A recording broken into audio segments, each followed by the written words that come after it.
The wind made no sense at all. It was a stark contrast to the snow, as if it were some kind of fairy tale. God, it felt like they were going to fall apart in less than 5 days.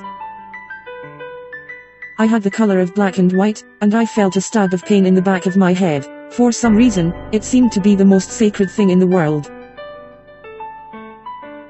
The man who looked at her as if she were the most beautiful man I had ever seen. I simply stared at him for a long moment, trying to think of more ways than I should have been.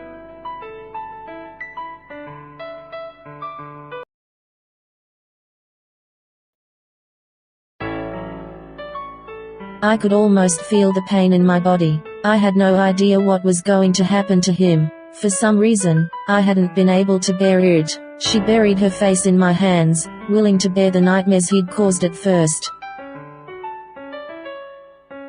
I cracked the dark piece of paper, and for a moment I felt compelled to bite my tongue. I had no idea what to do with her. In fact, I was pretty sure she was in love with him, and that was the most beautiful thing in the world. The scent of dried leaves drifted over us as they drew nearer.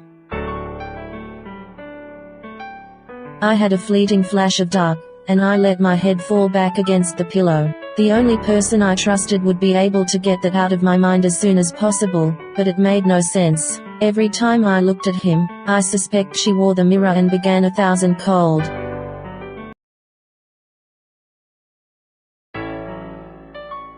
I could feel a piece of fake glass, and my eyes widened. For the first time, I could tell by the look in my eyes. I had no idea what to do, and I was pretty sure she was the only person in the picture.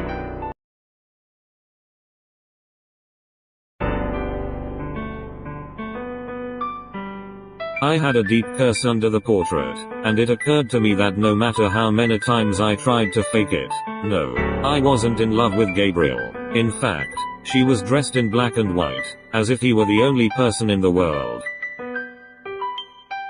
It was the most beautiful thing in the world, as well as a statue of art.